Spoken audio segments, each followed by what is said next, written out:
Sveiki, mėly bičiuliai, su jumis sveikinasi Jaunimo naujienos. Noriu padėkoti visiems, kas prenumeruoja kanalą, pasidalina vaizdo įrašais, juos pakomentuoja ir paspaudžia patinka, nes tai yra didžiausias paskatinimas kurti toliau. Taip pat noriu nuoširdžiai padėkoti visiems, kurie paremėte Jaunimo naujienų kitą Patreon platformoje, tapdami Jaunimo naujienų laidos siekiais Patreone ir pervesdami lėšas tiesioginį bankinį pavedimą į banko sąskaitą, nurodant mokėjimo paskirtį auka. Nuorodos, kur galime prisidėti finansiškai prie laidų kūrimo, paliksiu vaizdo įrašo aprašyme ir komentaruose. Premjeras Gintautas Paluckas pranešė atsistatydinantis iš ministro pirmininko ir partijos pirmininko pareigų, jo atsistatydinimą priėmė Lietuvos socialdemokratų partijos valdyba. Apie tai pranešė ir prezidentas Gitanas Nausėda. Dabar vyks konsultacijos. Niekas iš fundamentalių dalykų nesikeičia. Lietuvos socialdemokratų partija, kuri laimėjo praėjusius Seimo rinkimus ir turi daugumą Seime, pradės konsultacijas dėl galimų potencialių koalicijų sudarimo, teigia Gitanas Nausėda. Remiantis konstituciją atsistatydinus premjerui atsistatydina ir visa vyriausybė, bet prezidentas paves ministrams laikinai eiti pareigas, kol bus suformuota nauja koalicija ir nauja vyriausybė. Vienam iš ministrų bus pavesta eiti premjero pareigas laikinai. Laikinojo Lietuvos socialdemokratų partijos pirmininko pareigas eis pirmasis pavaduotojas Mindaugas Sinkevičius.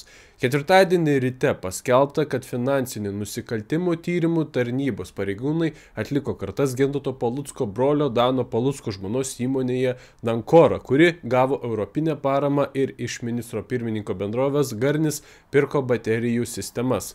Tai gaunasi įdomi situacija. Socialdemokratų partijos pirmininkas, turėdamas partijos pasitikėjimą, kurios frakcija Seime sudaro net 52 Seimo nariai, kurie taip pat yra valdantieji ir turi daugumą Seime, būdamas ministrų pirmininku traukėsi iš pareigų, nes apie jį padarė tyrimą du veikėjai.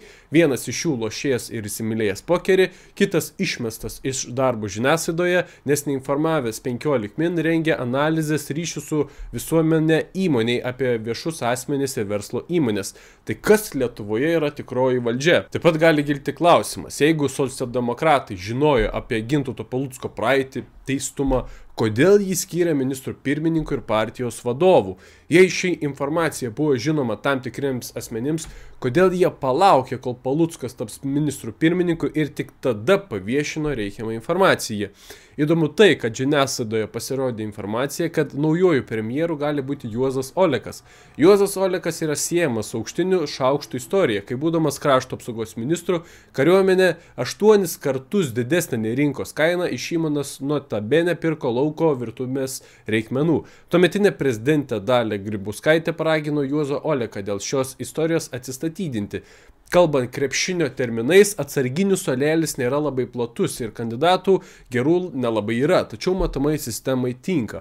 O premjerui Gintautui Paluckui pranešus apie sprendimą atsistatydinti, Nemuno aušros lyderis Remigijus Žemaitaitis sako net metantis mažumos vyriausybės scenarijaus. Be to politikas sako, jei naujasis ministras pirmininkas neįsiklausys į aušriečių lūkesčius, jie gali dirbti ir opozicijoje. Lietuvos valstiečių žaliųjų sąjungos pirmininkas Aurelijus Veryga sako, kad jo vadovaujama jėga svarstytų tapti valdančiosios koalicijos dalimi. Vis dėlto, pabrėžia politikas, daug kas priklausytų ir nuo to, kas būtų koalicijos partneriai. Taigi, nusimato įtemptas laikotarpis valdžioje. O ką jūs, brangūs žiūrovai, galvojate apie šias naujienas? Savo nuomonę galite palikti komentaruose. Iki.